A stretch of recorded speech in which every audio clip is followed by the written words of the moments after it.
تمہارے لیے جو ناممکن ہے اللہ کے لیے صرف ایک کن کی بات ہے۔ وہ طاقتوں اور قدرتوں والا اللہ، ہر شے پر غالب اس کی ذات ہے۔ در بدر کی ٹھوکریں کھا کر جب انسان اللہ کے در تک پہنچتا ہے تو اللہ اپنے بندے کو اس کی چاہت سے زیادہ نواز دیتا ہے۔ ساری حاجتیں تو اسی کے در سے پوری ہونی ہیں، پھر چاہے سب سے پہلے جاؤ یا سب سے آخر میں۔ یا اللہ تیرے سپرد میرا ہر معاملہ، پھر جو رضا تیری وہی میری رضا، فقط تیری رضا کی خاطر میں صبر کروں گی، کیونکہ صبر کرنے والوں کے ساتھ ہے میرا خدا۔ اللہ تمہیں تمہاری پسندیدہ چیز سے آزماتا ہے، اللہ تمہیں بے بس کر کے اپنے قریب لاتا ہے، اللہ تمہیں دنیا سے مایوس کر کے اپنے اوپر توکل کرنا سکھاتا ہے، اللہ تمہیں لوگوں کے ہاتھوں توڑ کر خود سے جڑواتا ہے، اللہ حالات سے مجبور ہو کر تمہیں سجدوں تک لے آتا ہے، اللہ بہتر کو تم سے دور کر کے بہترین سے ملواتا ہے، اللہ آزمائش سے گزار کر تمہیں معجزوں تک لاتا ہے۔ جلد ہی وہ دن بھی آئے گا جب تمہاری ساری دعاؤں کو حقیقت بنا کر تمہارے سامنے کھڑا کر دیا جائے گا، اور انہیں دیکھ کر تم کہو گے یا اللہ میں تو انہیں بھول چکا تھا، تو پھر اللہ فرمائے گا پر میں نہیں بھولا۔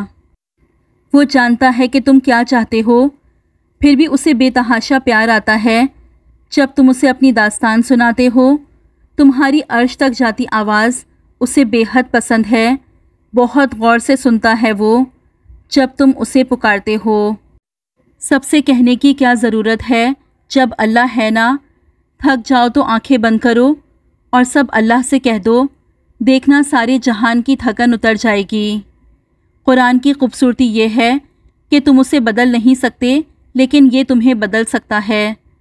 کوشش کا ہر اختیار آزما کر، ہمت کے سارے فرض نبھا کر، دعائیں جب کن کا در کھٹکھٹا کر تھک کر وہیں بیٹھ جاتی ہیں، میں ذہن کا رخ موڑ دیتی ہوں، کچھ باتیں تقدیر پہ چھوڑ دیتی ہوں۔ رشتے وہی خوبصورت ہوتے ہیں جن میں احساس کا جذبہ ہو۔ ہمدردی تو ہر کوئی کر لیتا ہے، مگر احساس کوئی کوئی کرتا ہے، اور یہ احساس لفظوں سے ظاہر نہیں ہوتا بلکہ انسانوں کے رویے اور برتاؤ سے پتہ چلتا ہے کہ وہ آپ کے ساتھ کتنے مخلص ہیں۔ شیطان کربلا میں کھڑا امام حسین رضی اللہ تعالیٰ عنہ کا آخری سجدہ دیکھ رہا تھا کہ اچانک آسمان کی طرف دیکھا اور کہا، تیری خدائی کو غور سے تو آج دیکھا ہے، کہاں معلوم تھا کہ نور عالم ایسے ہوتے ہیں۔ اے خدا سجدے سے انکار کبھی نہ کرتا میں، گر مجھ کو پتہ ہوتا کہ انسان ایسے ہوتے ہیں۔ بانو قدسیہ کہتی ہیں، اگر کسی کا آپ کے بغیر ایک دن گزر سکتا ہے تو اس کی آپ کے بغیر زندگی بھی گزر سکتی ہے۔ جو ایک بار چھوڑ سکتا ہے وہ دوبارہ بھی تو چھوڑ سکتا ہے۔ وہ کہتے ہیں نا، موقع دینے والے کو دھوکہ اور دھوکہ دینے والے کو موقع کبھی نہیں دینا چاہیے۔ وہی انسان مکمل ہے جس کے پاس نصیحت کے لیے الفاظ کے بجائے عمل اور اچھا کردار ہے۔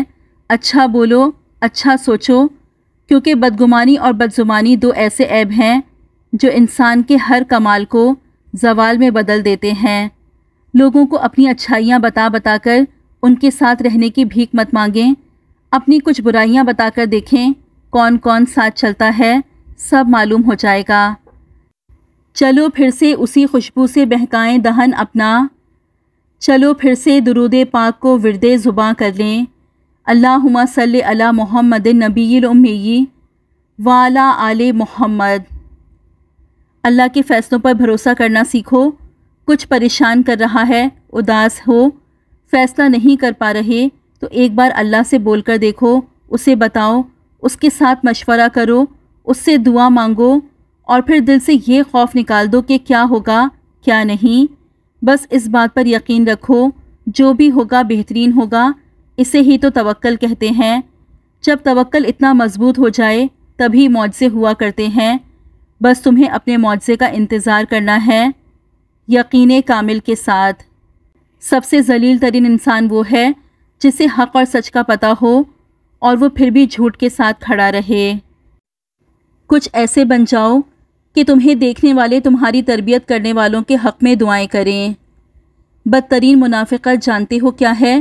امیر سے ہنس کے ملنا اور غریب سے تکبر سے۔ ہماری نیت کی پیمائش اس وقت ہوتی ہے کہ جب ہم کسی ایسے شخص کے ساتھ بھلائی کرتے ہیں جو ہمیں کچھ نہیں دے سکتا۔ اداسی تمہاری خاموشی کا استعارہ ہے جو دل کو ہلکان کیے رکھتا ہے۔ تمہارے ہونٹوں پر لگے چپ کے جالے وہ بد دعا ہے جو دی نہیں جاتی خود لگ جاتی ہے۔ دعا اللہ سے ایسا تعلق ہے جو ایک بار بن جائے پھر کبھی نہیں ٹوٹتا۔ دل بھرا ہوا ہو، خاموش ہو، کوئی غم ہو، اداسی ہو، کوئی سوچ تنگ کر رہی ہو، اسے پکارنے پر ہمیں اپنے آغوش میں لینے والا صرف ہمارا رب ہوتا ہے۔ جب جب انسان اس سے بات کرتا ہے اس کی الجھنیں سلجھن میں بدلنے لگتی ہیں اور اسے قرار آنے لگتا ہے۔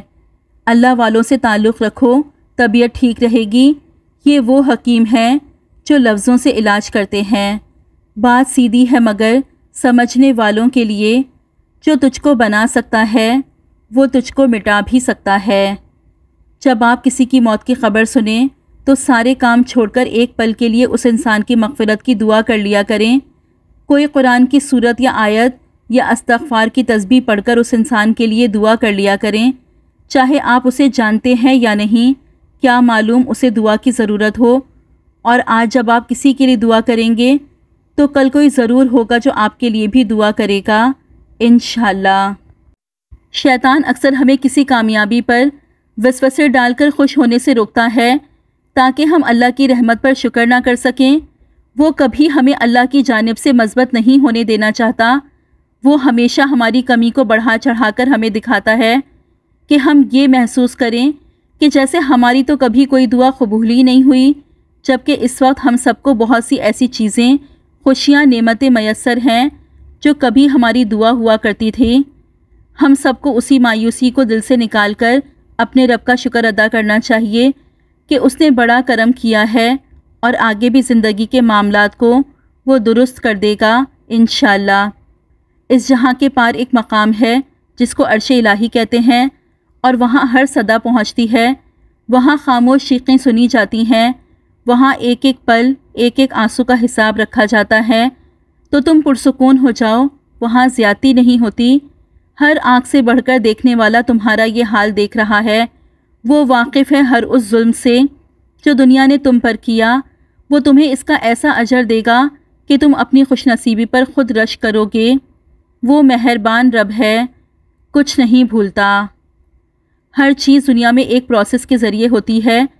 پودے کو اگنے کے لیے دھوپ کی سختی برداشت کرنی پڑتی ہے، اسی طرح پانی کو شفاف کرنے کے لیے اسے آگ پر چڑھا کر ابالا جاتا ہے۔ بالکل اسی طرح سونے کو کندن بنانے کے لیے اسے بھٹی میں گرم آگ میں ڈالا جاتا ہے۔ یہ آزمائش مشکلات تمہیں آج بہت اذیت دے رہی ہیں، جان لو کہ تمہاری نشو و نما کے لیے اتنی ہی ضروری ہیں۔ تمہیں ایک بہتر انسان بنانے کے لیے اللہ تعالیٰ مشکلات سے گزارتا ہے تاکہ تم ایک بہتر اور مضبوط انسان بن کر نکلو۔ اس لیے ان آزمائشوں سے بھاگنے کے بجائے ان سے لڑنا سیکھو اور مضبوط بننا سیکھو، کیونکہ جب تم ان سے گزر کر ان کی طرف مڑ کے دیکھو گے تو اپنے آج اور اپنے ماضی کے انسان میں زمین آسمان کا فرق پاؤ گے۔ یہ دنیا وہ ہے جس نے حضرت یوسف علیہ السلام کو حقیر قیمت پر بیچا، حضرت ابراہیم علیہ السلام کو آگ میں پھینکا، حضرت موسیٰ علیہ السلام کو دربدر کیا، اور حضرت محمد رسول اللہ صلی اللہ علیہ وآلہ وسلم کو طائف میں پتھر مارے۔ آپ کو کیا لگتا ہے یہ آپ کو کندھوں پر اٹھائے گی؟ نہیں، بالکل نہیں۔ لہٰذا اس دنیا اور دنیا والوں سے امیدیں وابستہ مت کریں۔ یقین کریں اگر دنیا سے بے رغبت ہو گئے تو آپ کے آدھے سے زیادہ غم ختم ہو جائیں گے۔ خاموش لوگ دراصل اللہ کے خاص بندے ہوتے ہیں۔ الجھاؤ ان کی فطرت کا خاصہ نہیں ہوتا۔ اگر ان پر زیادتی یا ظلم مسلط کر بھی دیا جائے تو وہ محض وضاحت دے کر خاموش ہو جاتے ہیں، کیونکہ ان کا مقدمہ لڑنے والا خود اللہ ہوتا ہے اور فرشتے اس کے حق میں دعائیں کرنے والے ہوتے ہیں۔ ہم جان ہی نہیں پاتے کہ خاموش لوگ کتنے طاقتور اور اختیارات کے مالک ہوتے ہیں۔ وقت انسان کو بتاتا ہے کون سچا ہے کون جھوٹا ہے، کوئی کتنی فکر کرتا ہے، کوئی کتنی پرواہ کرتا ہے، کوئی کتنا خیال رکھتا ہے، کوئی کتنا ہمدرد ہے، کوئی ہمیں کتنا سمجھتا ہے، کوئی کتنا سکون دیتا ہے، کوئی کتنا رلاتا ہے۔ ہاں، وقت سب بتا دیتا ہے۔ شوق پرواز کا رکھتے ہو تو شاہین بنو، ورنہ کوے بھی ہواؤں میں اڑا کرتے ہیں۔ انسان جب زندگی کے امتحانوں سے گزر کر پتھر ہو جاتا ہے تو کوئی دل دکھا بھی دے تو برا نہیں لگتا۔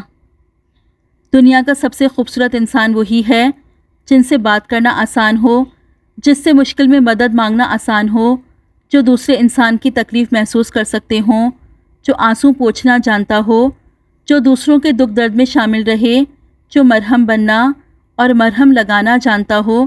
اگر آپ ایسے انسان ہیں تو یقیناً اللہ نے آپ کو خاص بنایا ہے۔ سب کی اپنی اپنی تھکن ہے، کوئی رشتوں سے تھکا ہوا ہے، کوئی لہجوں سے اکتایا ہوا ہے، کوئی ذمہ داریوں سے نڈھال ہے تو کوئی ضرورتوں سے پریشان ہے، کوئی اپنی نفسیات سے بھاگ رہا ہے تو کوئی روح کی کھونٹی پر لٹکی خواہشوں سے۔